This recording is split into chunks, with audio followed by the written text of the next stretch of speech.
Welcome to Paul's Toolbox. Today we're going to cover dropping a range into a cabinet. And this is one of these ranges that are made to set on top of the countertop, sink down into the front of the cabinet where this covers over the face. What we're going to have to do is remove this top drawer in order to get it in there. Some manufacturers will require you to cut the side of the cabinet and block it off under there in order for this to sit on. This is a very easy unit to put in. GE makes it simple. I really like this unit. Like I said, I'm just going to cut the face of this and set it right on top. It sits on top of the countertop. It's got plenty of strength. And then this right here, you just have to fill in. Let's get started on it.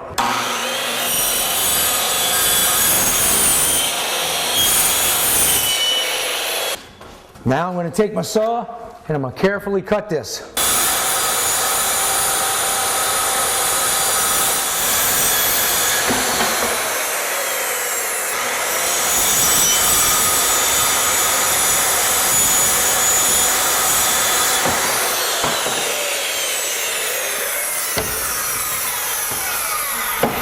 You see I left just a tiny bit right there? I'm just going to clean that up with the sander and we'll be ready to go.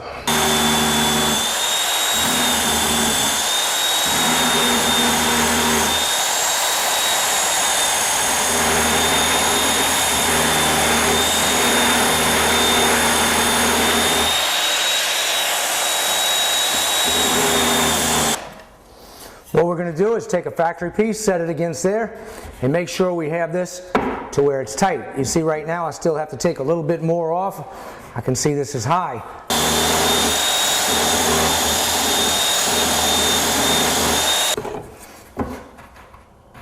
That's going to work nice. I can peel this tape back and take a good look at it and see my edge. I need to take this off just a little bit right here.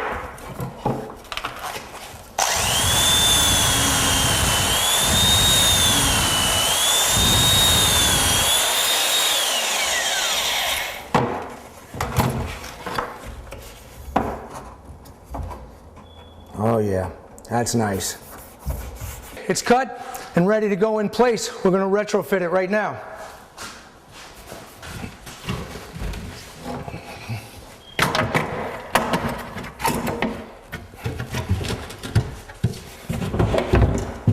I need to get a perfect measurement from this underside where the countertop is to the bottom because I'm going to notch the face. So I took a block and I cut this the same thickness as the countertop. So this right here matches. I'm 1.25 inches high on that, and this is 1.25 inches thick. So I'm going to set this right on the bottom because this kind of tapers. It's curved a little bit, and I want to make sure it sits on there right. And then I'm going to take my measurement from there, and I have 6 5/8 inches from the bottom of here to this. I'm going to take a speed square and I'm going to make a good line right here.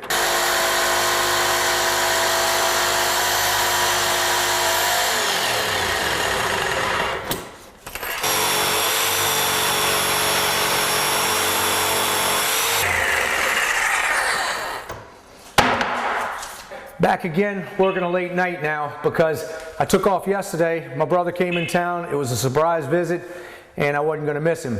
So now that I'm back, I took some little strips right here and I cut them out of my filler blocks and I made this match the countertop. This is matching the exact thickness of the countertop because this side over here had to be removed. We're going to have to trim this countertop over here. I pre-drilled a hole so I can screw it into the top of the cabinet and we'll set this stove right on top of there and retrofit it.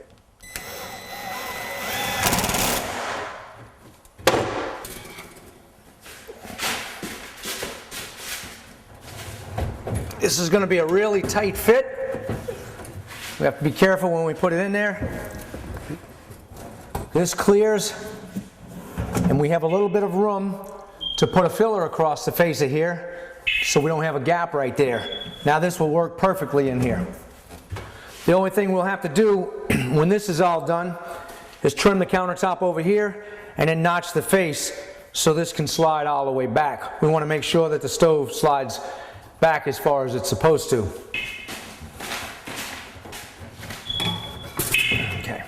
You may run across a situation where it doesn't fit in the cabinet.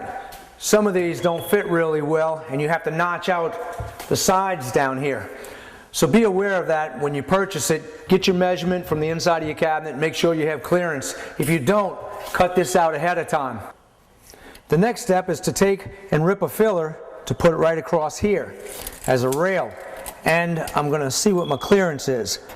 I have 1.5 inches, so I'm going to make this 1 inch right here. A 1 inch filler straight across here, and that'll close in the gap and still give me clearance for my drawer. I'm just going to take my board, set it across here. It's longer than the face, so I'm fine. I'll use my leg, push up against it, and just scribe the back side. Well, the board's cut. I didn't have to show you how to do this because all I did was rip it down. I did rip it down a little wider than I thought. I wanted to make a little thicker piece across the face, and I had enough room for that, so I made this 1 1/8 inches instead of 1 inch. All we have to do now is put a screw in here, put the glue, and make it stick. I glue both ends real well. I'm going to stick it right into here. And like I said, it's going to be really tight. I have to squeeze it in. Right on the edge.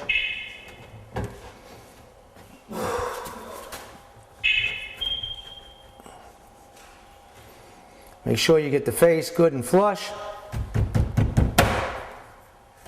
Clean the glue off, and we'll touch that up with a marker once we clean it up.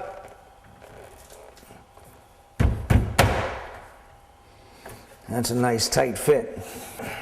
Now I'm going to take this piece of wood, raise it up to where it's touching, because I don't want this to get pushed down when I screw it. I don't want it to bind and pull down because I'm going on an angle. This way it'll keep it nice and tight the whole time. Now I'm going to take my drill bit, set it back about 1 inch so I don't split the wood. I'm going to go down, and then I'm going to go into the next piece on an angle.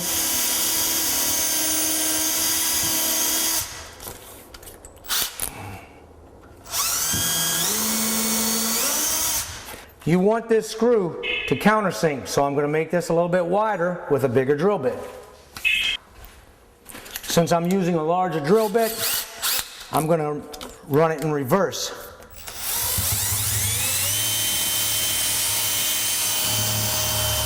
That way it doesn't bite into there and take off in the wood.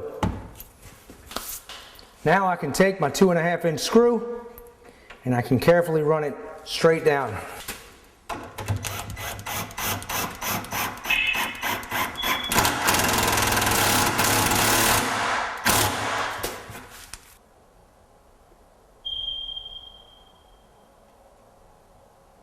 I'm going to do the same thing on this side.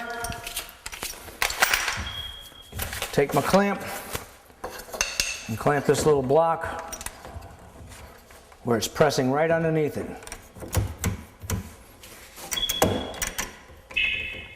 Now I know it won't push down. I'm 1 inch away. I go down and then I go on an angle. All she wrote. Perfect. I've got a nice little reveal above this, and now my stove is going to sit on top of there, and we have good clearance.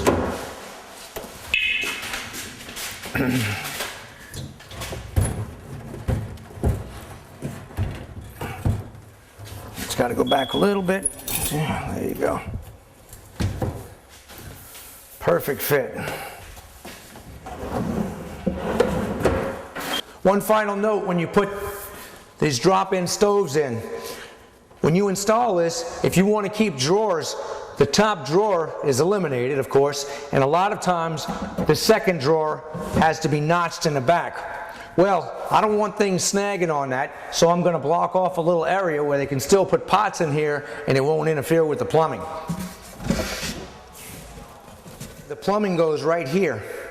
And it's in between this notch right here. So if I just block this off, like I said, nothing will get snagged on there. I have some good solid wood here from drawers. I'm just going to cut them down.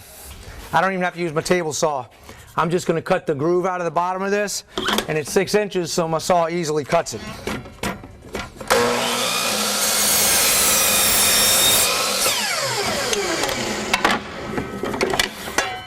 Okay, I'm going to take my trusty old Ryobi gun, some glue, and I'm going to tack this together. Get my 3 pieces. I'm going to go ahead and make the pieces that go back.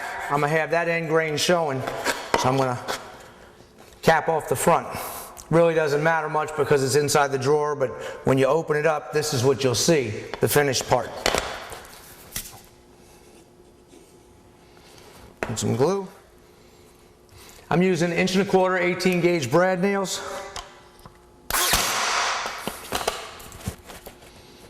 I'm going to pop this puppy in place.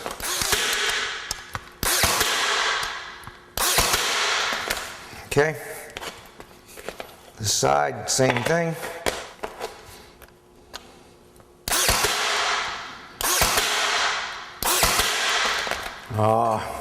Love this gun. This is my Ryobi Airstrike. She's ready to go. Set her in place right here, and I'll just tack it in.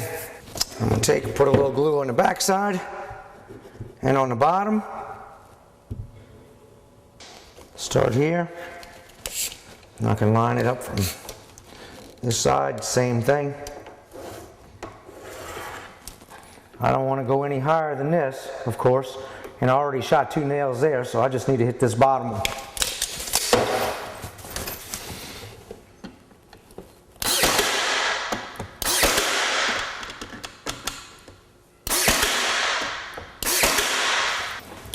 Now all I have to do is set it in place, and we're in business.